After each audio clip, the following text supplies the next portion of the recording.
Hello there everyone, and welcome back to the Nameless Ghibli project. I know, it's been a while since the last time I saw you, but I'm finally back, and I hope I can get back to keeping a regular schedule again. In the last episode, we designed and implemented a grapple hook for the game, and today we're gonna be building on top of that with some new movement mechanics. If you missed that one, go back and watch it. I'll wait for you before we continue. Links in the description. You all done? Okay, then let's go.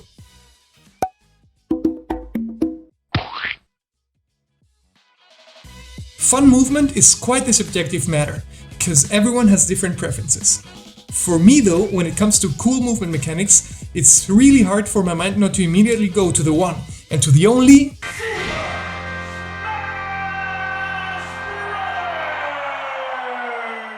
Oh yeah! Every character in Smash has a set of super cool abilities that are not only great for attacking, but also for moving around in very interesting ways. And the best mechanics are the ones that do both simultaneously. It's those weird moves like Ness's Peaky Thunder, Kirby's Brick Transformation, Luigi's diving plungy thing, Squirrel's surreal sliding, and whatever the hell this is. And that's kind of the point I want to make here.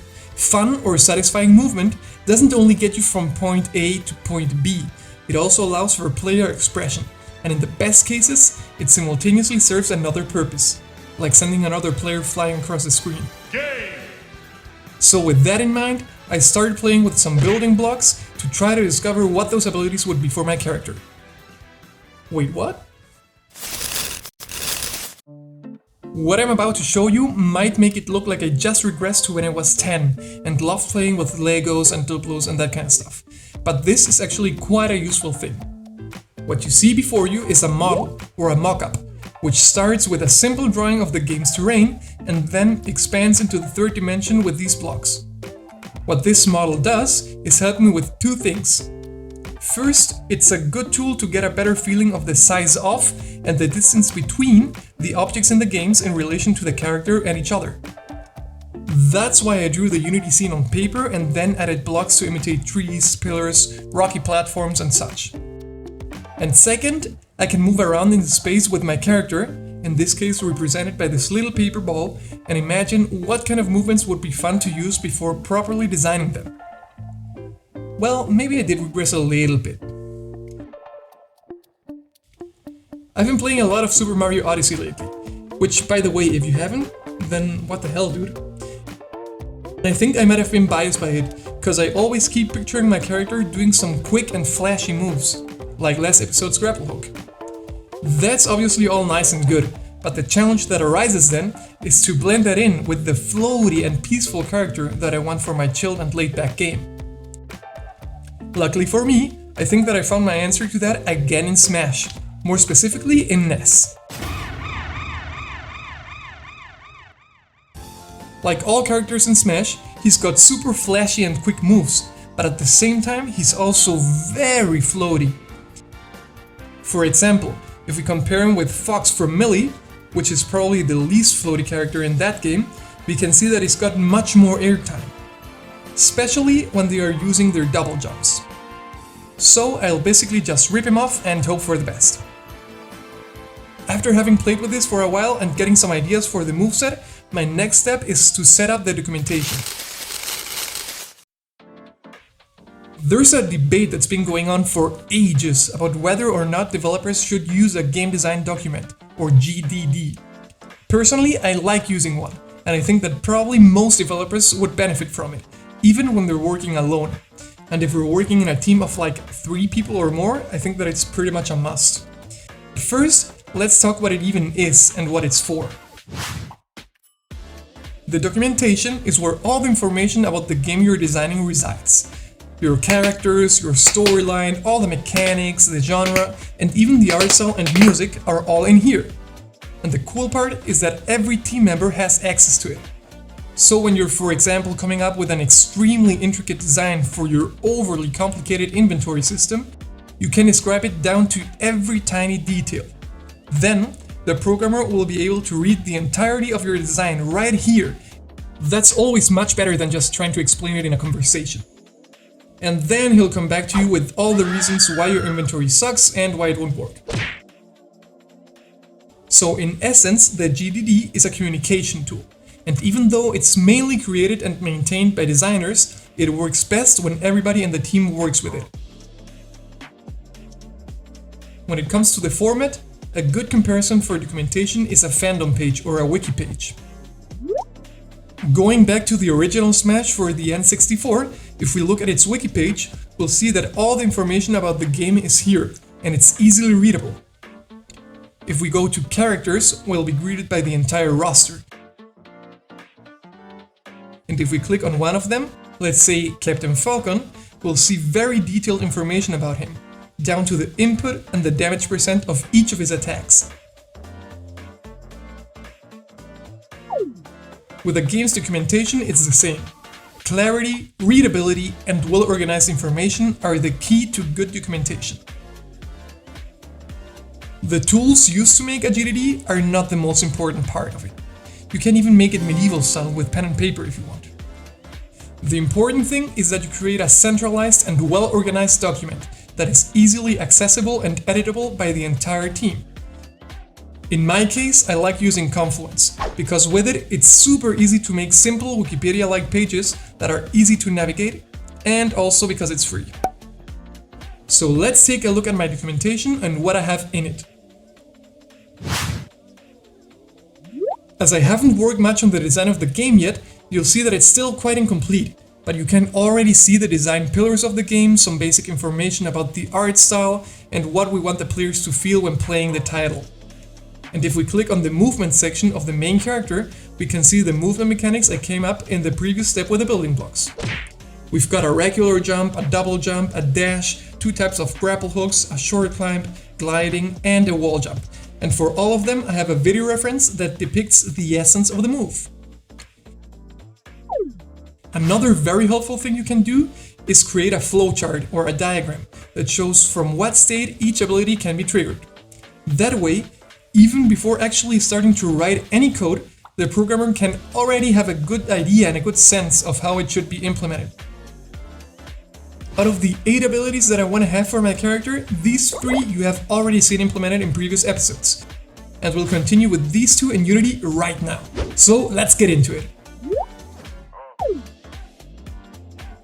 The 2 new moves that we're gonna implement are the double jump and the dash. Let's start with the dash. On the code side, it's quite a simple implementation.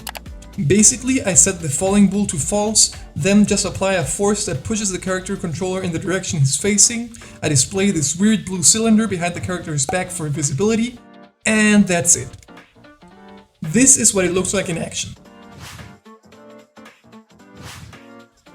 As you can see, the player will be able to trigger this move from the air or the ground.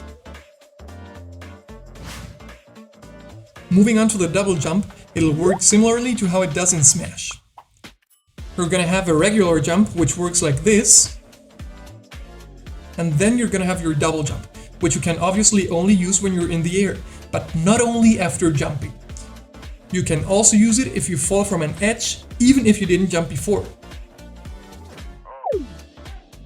The code for it looks like this, and I'm not gonna get more into it because I don't feel like it. Sue me. Now, when playing around with the character, it's already more versatile and interesting to control, and it's definitely feeling nicer. But there's a problem with it. Actually, there's a problem with this whole project.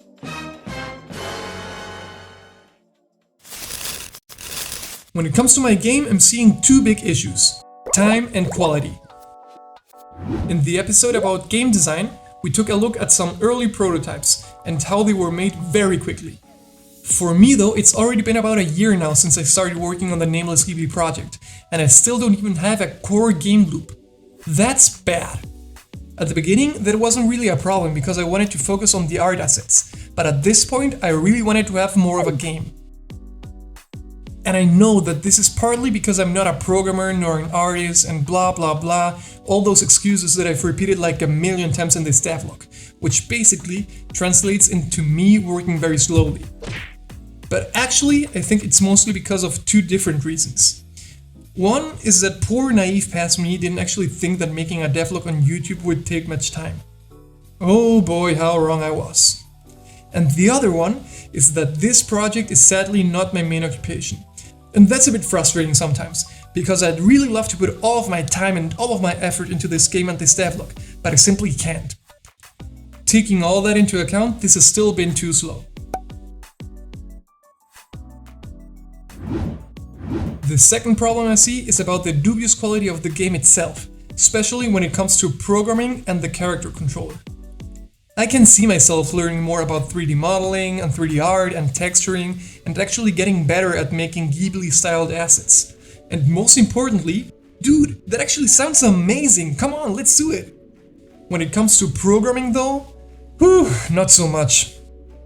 I really don't think that I can make a much more polished character controller than what I have here, unless I put lots and lots and lots and lots and lots of learning hours into it. And the sole thought of that just seems awful to me right now. Like, dude, what a way to kill your motivation. Therefore, I've made some decisions. One, I'll need to start outsourcing some parts of the game, especially the ones I don't like to make and I'm not good at, which means I'll go shopping on the asset store. And two, I'll start to focus on the game design because, let's face it, that's pretty much where the game comes from, right? This way, I can save a lot of programming time by buying something that's of a higher quality than what I'd be able to produce myself. And I'll also be advancing on the stuff that I'm actually better at. For these two things, I would actually love to hear your opinions. If you know a good physics-based character controller in Unity's asset store, or if you have a game idea that you want to see in my game, then leave a comment down below. And since you're already chilling down there, take a second to do me a solid and hit that like button. And if you really want to go all the way, you can also subscribe to the channel and ding the notification bell. That way you will never miss a video. Alright now, this has been a long one, so let's wrap it up.